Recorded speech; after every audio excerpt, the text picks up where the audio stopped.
আসসালামু আলাইকুম এভরিওয়ান। আজকে আপনাদের সঙ্গে শেয়ার করব খুব সহজ ও মজাদার নুডলস রেসিপি।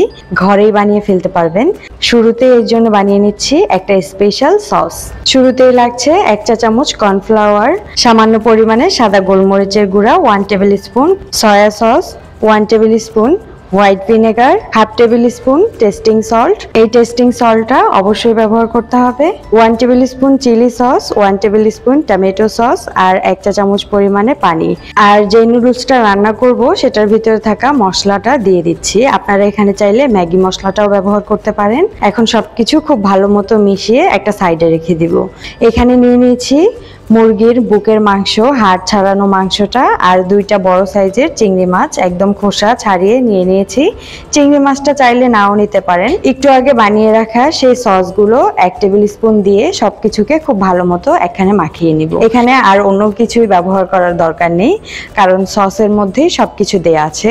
মাংসগুলোকে একটু পাতলা আর লম্বা করে কাটার চেষ্টা করবেন। এদিকে চুলায় পানি বসিয়ে দিয়েছিলাম। পানিটা বলক আসার পরে যে নুডলসটা রান্না করব সেটা মাঝখান থেকে ভেঙে দিয়ে দিলাম। চেষ্টা করবেন একটু মোটা টাইপের নুডলস ব্যবহার করতে, এতে করে খেতে অনেক বেশি ভালো লাগবে। খুব বেশি নরম করে সিদ্ধ করা যাবে না।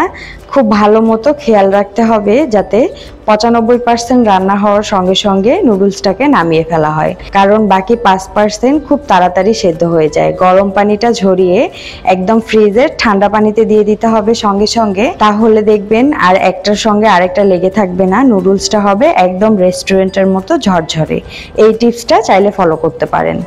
1 মিনিটের মতো ঠান্ডা পানিতে রেখে পানিটা ঝরিয়ে নিব। তারপরে একটা কড়াইয়ে দিয়ে দিচ্ছি তেল, তারপর দিয়ে দিলাম একটা ডিম। 1 চিমটি পরিমাণে লবণ দিয়ে ডিমটাকে একটু শক্ত হতে দিব, তারপরে ভেঙে চুরে একটু ভেজে নিতে হবে। খুব বেশি কড়া করে ভাজার দরকার নেই, হালকা করে ভাজলেই খেতে বেশি ভালো লাগে। এরপর ডিমগুলো উঠিয়ে নিব আর একই তেলে কিছুক্ষণ আগে মাখিয়ে রাখা মাংসগুলো ভেজে নিব। সঙ্গে চিংড়ি মাছ 2টাও ভাজতে হবে।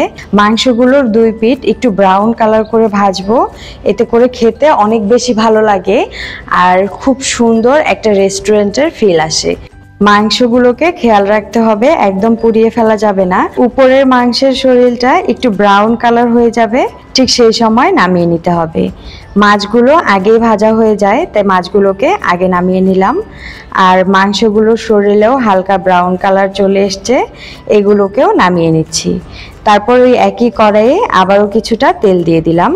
তেলটা একটু গরম হয়ে আসলে দিয়ে দিব রসুন কুচি। আমি এখানে অর্ধেকটা রসুন একদম কুচি করে কেটে নিয়েছি। রসুনটা একটু হয়ে আসলে দিয়ে দিলাম 2টা পেঁয়াজ কুচি। এখন সবকিছুকে একটুখানি ভেজে নিব, তারপরে দিয়ে দিচ্ছি কাঁচামরিচ। ঝালের পরিমাণটা নিজেদের স্বাদ অনুযায়ী কমিয়ে অথবা বাড়িয়ে দিয়ে নেবেন। সবকিছু ভাজার পরে এখানে দিয়ে দিলাম গাজর। গাজরটা সেদ্ধ হতে একটু সময় লাগে, তাই গাজরটাকে আগে দিয়ে দিচ্ছি। গাজরটা আমি একটু লম্বা আর পাতলা করে কেটে নিয়েছি। সবকিছু 2 মিনিট ভাজার পরে এখানে একটা টমেটো কুচি করে কেটে দিয়ে নিলাম। আবারও কিছুক্ষণ একখানে মিশিয়ে নিয়ে প্রথমেই বানিয়ে রাখা সসটা দিয়ে দিচ্ছি। সসটা দিয়ে সবকিছুকে খুব ভালো মতো একখানে মিশিয়ে নিব। আর তারপরে এখানে দিয়ে দিব ভেজে রাখা মাছ আর মাংস। আর হ্যাঁ, এই পর্যায়ে চুলার জালটাকে অবশ্যই মিডিয়াম টু লোয়ে রাখতে হবে, না হলে সসটা খুব তাড়াতাড়ি শুকিয়ে যাবে আর রান্নাটাও ঠিক মতো হবে না। সবকিছু দেওয়ার পরে শেষে ক্যাপসিকাম দিয়ে দিয়েছি 2 ধরনের। আপনারা চাইলে 1 ধরনের ক্যাপসিকাম দিয়ে নিতে পারেন।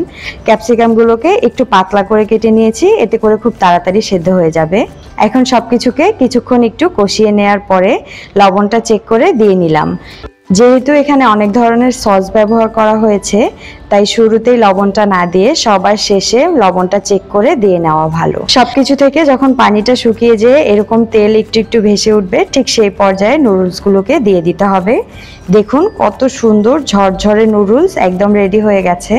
এখন সবকিছু খুব ভালো মতো একখানে মিশিয়ে নিব আর তারপরে ডিমটাকে দিয়ে দিব। ডিমটা অবশ্যই সবার শেষে দিবেন, না হলে একদম ভেঙে চুরে সবকিছুর সঙ্গে মিশে যাবে, খাওয়ার সময় আর খুঁজে পাবেন না। তো সবকিছু একখানে মিশিয়ে নেওয়ার পর নামিয়ে নিলেই একদম রেস্টুরেন্টের থেকেও বেশি মজাদার নুডলস ঘরেই হয়ে গেল। দেখুন তো, দেখে জিভে জল আসছে কিনা। আমার তো দেখে আরো একবার খেতে ইচ্ছে করছে। যাদের ভিডিওটি ভালো লাগবে তারা অবশ্যই সাবস্ক্রাইব করবেন আর বাসায় এভাবে একবার হলেও ট্রাই করবেন, তাহলে বাইরে যেয়ে আর খাওয়ার দরকার হবে না। আশা করব দেখেই বুঝতে পারছেন কতটা মজাদার ও ঝরঝরে। মাশাআল্লাহ।